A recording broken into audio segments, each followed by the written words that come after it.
It's almost 2 a.m. so we're going to get into this video. I'm going to start by showing you guys the products that I used to prep my hair. And I'm going to show you the products that I'm going to use throughout this video. And then we're going to get into the actual process that I haven't decided if I want to do that as voiceover or not yet. We are going to see how I feel when I get to it. But in the description box, I have timestamps. So if you don't really care about the products that I use to prep my hair or anything, then you can just go down below and click on the timestamp to just watch the process of me straightening and trimming my ends. I'm going to start with what I cleansed my hair with, which I'm going to take this towel off very soon, but for right now I'm just going to keep it up to make my life easier. So recently I received a PR package from Mielle. So I used the Rosemary Mint Strengthening Shampoo and the hair mask. This smells so divine. After that, when I rinsed out the hair mask, I did go in and I did a co-wash just because I felt like the mask was very thick. And when I did my initial rinse, I rinsed it for like 2 minutes. I didn't feel like the product was really getting out of my hair, and since I am going to be blow drying my hair, I can't have you know, conditioner still, you know, sitting on my hair. That's not good. So I went in with the Restore and Repair Jamaican Black Castor Oil Conditioner from As I Am, and this line is popping. Since I'm not going to put a leave-in conditioner or an oil in my hair to really seal in and add more moisture, I'm going to go in with this Jamaican Black Castor Oil Water from the Restore and Repair line by As I Am. And then for my protective styler, I'm going to go in with this Creme of Nature Blowout Cream. And if you've been watching my channels, if you've seen any of my heat styled hair tutorials, you know I love this stuff. It's amazing. It moisturizes your hair, makes it smell good, and it really attracts the heat in a nice way. So now I'm going to go on to the tools. So I have a bag of clips, very important. I'm going to be detangling with 3 different tools today. I've been watching a lot of Natural 85's videos, and she actually uses 3 tools when she's detangling her hair. She goes in with a very wide tooth comb, and then she goes in with a detangling brush, and then she follows that by going in with a thinner, smaller toothbrush.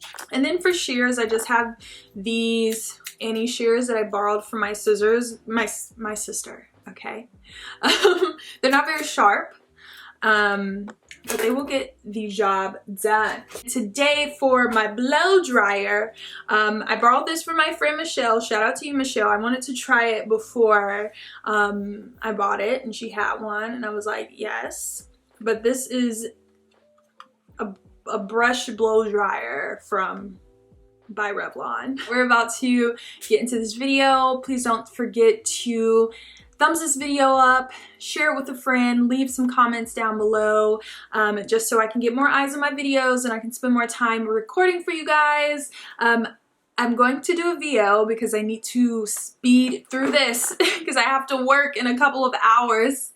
So yeah, we'll talk soon. Alright babes, let's get into this. Apologies if my voice is annoying. It is very early in the morning and I was out singing at a Snow Allegra concert all night. But as I'm doing right now, I'm taking that Jamaican Black Castor Oil Water from As I Am, and I'm using this as a leave-in conditioner. To be quite honest, I'm not sure if this did add much more moisture to my hair, but this did come clutch when my hair got a little bit too dry. I was able to dampen it up really easily with that spray. Just parting out the back of my hair. It was like some hair cream on that hair clip and it got in my mouth and it was disgusting. So going on to my first section, I'm taking my first detangling tool. Again, I'm using Natural's 85 method, where I start with a wide tooth comb. I then go in with a detangling brush to really smooth my hair out, and just look at how those curls are popping back. I love it. I love it. I love it. And then after that detangling brush, I'm taking a finer tooth comb to really make sure that all of the knots, the dots, the whatevers, the tangles are completely out of my hair, so I can have a smooth blowing out process. Now I'm just smoothing over some of that blowout cream from Creme of Nature.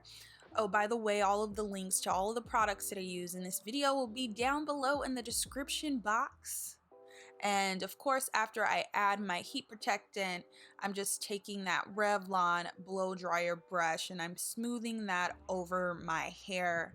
And I'm using high heat, and I start by taking fast passes, and then I'm still trying to figure out my flow.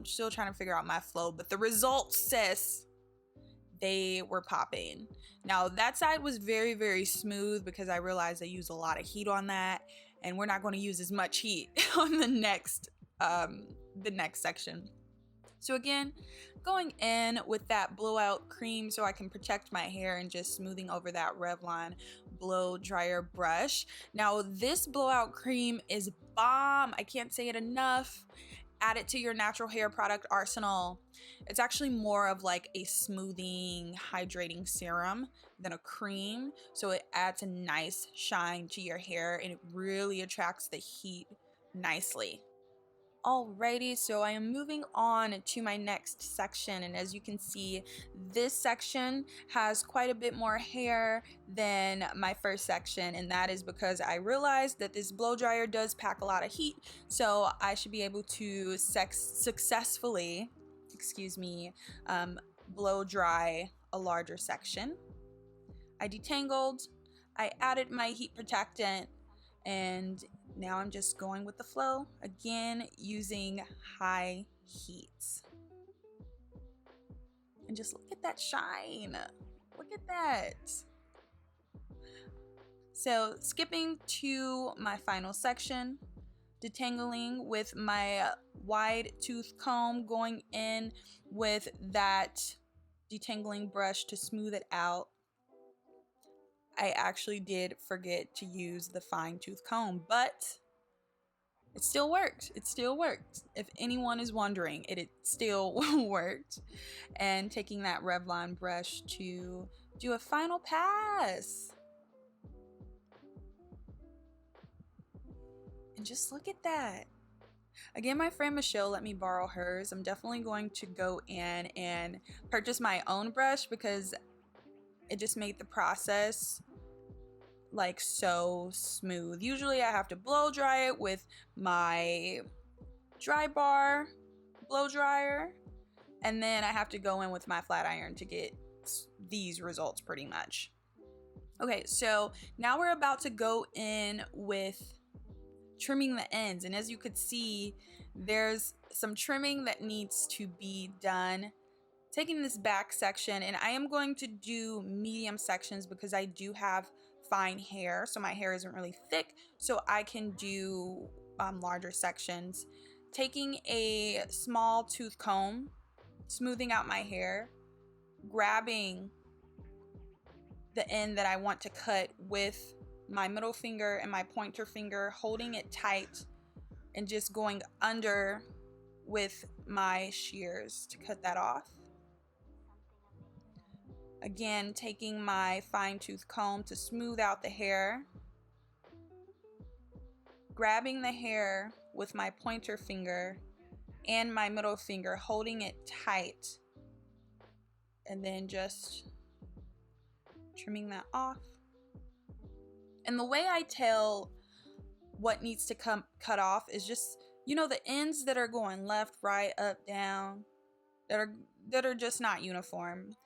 Now you'll see at the end that I decided not to cut off all of my dead ends. I'm hoping I don't regret that later, but I feel like I don't think that it's needed. I left a tiny bit on.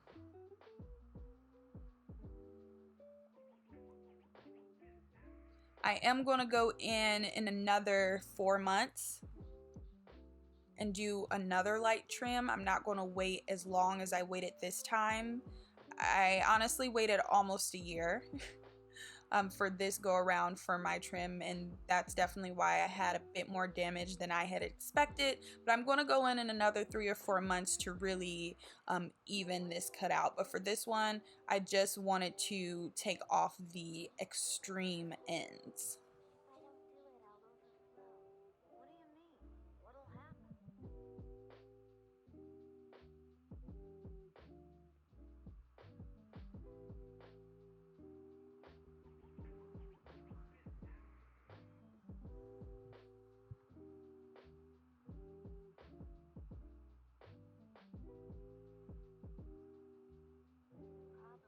In one last section, honestly, this trimming part literally took me 30 minutes. Amazing. Just look at those results. My hair has so much more body. The cut is pretty evened out now. You can check out the description box if you want to see the last time I personally trimmed my ends and how I literally chopped and screwed up my hair. Like, I had so many uneven layers, so to see a lot of those layers grown out and my hair pretty much the same length, like, is phenomenal. And you can still see some of the layers. You can still see some of the layers. That's why parts are like seem like they're thinner than others. That's why I really didn't want to, like, you know, go in and really chop and screw it. I want to allow my hair to like even out a little more before I go in and really, you know, chop off all of my ends. But I'm loving it. My hair has so much body. It looks so healthy. Like, honestly, I wish I could see this in a silk press, but I know for a fact I'm not going to get a silk press in 2020. If you enjoyed this video, please give it a thumbs up. Leave a comment down below if you have any more tips on how I can make my trims at home more successful. You guys gave me a lot of tips the last time, and it really helps me to improve. Follow me on Instagram if you don't follow me on Instagram, and share this video with a friend, because I know someone needs it. I hope you babes have a lovely 2020. This may be the last time you see me in 2019, so Happy New Year.